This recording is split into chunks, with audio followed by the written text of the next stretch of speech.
All right, friends. So this is a quick kind of recap of Disc 1, Part A that we watched last week. So Thursday, you started the movie and you saw this family from Virginia with four boys and one daughter. They have a farm and whatnot, and all their sons help on the farm except for one. So the one, John, who's one of the main characters, is an artist, and he kind of has a dream of working for a newspaper and doing drawings and whatnot. So eventually he moves north. Okay, so he takes his drawing talents north because his uncle owns a newspaper while his family stayed living in Virginia in the South. Okay, you also see in that part of the movie John Brown's character. Okay, in the very beginning, he was involved in a slave kind of insurrection type of thing where they killed some slave owners, and so he was hanged for that, his involvement in that. And then we are also introduced to Jonas for the first time during that part of the movie, although we don't really quite know yet what his role is or who he is or what he does. But you see him at John Brown's trial, and he ends up going to John's aunt and uncle's house and gets to know their family a little bit. Then on Friday, we see John head home down south to Virginia to visit his family for Christmas. His sister Emma gets married very quickly during that clip. And he talks about how tensions are rising between the North and the South. He talks about how some states have started to secede. And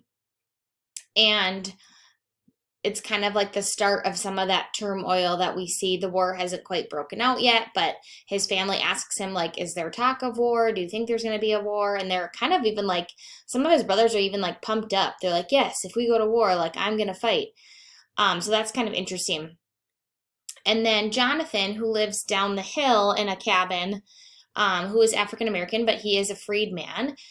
He gets caught during that part of the movie hiding runaway slaves, which is a serious offense during this time. Okay, so he is killed for doing that, which is really sad, and gets John really angry and fired up because that was his friend. So he kind of starts to feel like he wants nothing to do with the South or Virginia as a whole. And he gets angry at his family even and says he's going back to the North. When he gets back to working for his uncle, he's sent to report on Abraham Lincoln's new presidency. So he is the new president, and you see his character towards the end. And then we see Jonah just randomly appear on the train, and he appears like he works for Abraham Lincoln or does some type of like aid work for the president. So that's when we see Jonah reappear, and Mary is there and she misses him and whatnot because she hasn't talked to him. So that's kind of just a recap of our first 2 days watching the movie. Looking at our slideshow, we are going to review the few slides that you should have completed so far in the movie. And there's only 3 actually so far. So the first blank I have is a movie correlation. So you might have something different here, and that's okay. But we're looking at kind of like the reason for the war. Well, one of the reasons that the war kind of started, and how the movie starts is John Brown's raid is the reason for his arrest, and the trial begins at the very beginning of the movie. So this is kind of right where this starts in our timeline, is that raid that happens on Harper's Ferry, and that's where the movie begins. So you can see those connections there as far as the timeline goes, okay? So your movie box should say something about how the movie begins related to John Brown's raid and his trial. Next slide. This is just a way for you to kind of check your answers or check your responses.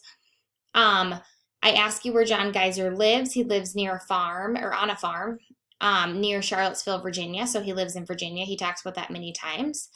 And then remember when we did our South notes, we looked at the different levels of people and social class and work. So I ask you which one you think that they would be considered. Are they planters? Are they Yemen farmers? Or are they poor whites? And they are definitely the farmers, okay? So make sure you have that one right in your digital notebook. You can just use the circle tool if you want, or you could just underline it or put a box around it or something like that. Where does John go to take a job as a newspaper artist for his uncle? He goes up to Gettysburg, Pennsylvania. Okay, so he's going north for that. And then whose trial does he need to sketch as his first assignment? It is John Brown's trial. Last slide that we've actually seen so far, John's sister Emma moves to Vicksburg, Mississippi on the Mississippi River. She does that because that's where her husband's business is. If you remember Mr. Bedell, he says that he has to head back to Vicksburg, and that's why they get married so quickly. And then why does Jonathan, a freedman, have no right to a trial when he's caught helping escaped slaves? It's a good question because he's technically a freedman. So why does he not have a right? If you remember when we did notes on Nat Turner's rebellion, all laws in Virginia regarding slaves also applied to free Black people. Okay, so remember after that they made the laws much stricter, and they basically said it doesn't matter if you're a slave or not, you don't have the same freedoms and rights as white people. So even though he was a freedman, he still was killed without any right to a trial for hiding the slaves, which was really sad. And then towards the very end of the video, what we've seen so far, the first part ends showing us the new President Lincoln. In what year did Lincoln begin serving as president? So you probably had to just look that up. It is 1861. So just to kind of keep you kind of on a timeline so you can stay in the context of history and what we're learning about. The start of Lincoln's presidency was 1861. And then another movie connection over there on the right.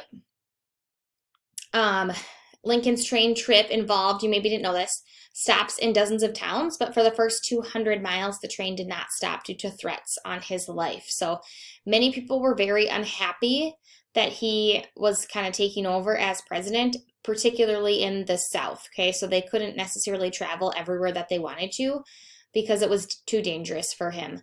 But at the end of the movie, you see them making a stop in Pennsylvania because John's family is there, his cousins and aunt and uncle. So you see them, they do make a stop on the train there. So this was just kind of a recap of the first part of the movie that we watched, and to make sure your notes are good to go. And then after the next 2 days, we'll do another recap and we will finish the next 2 slides.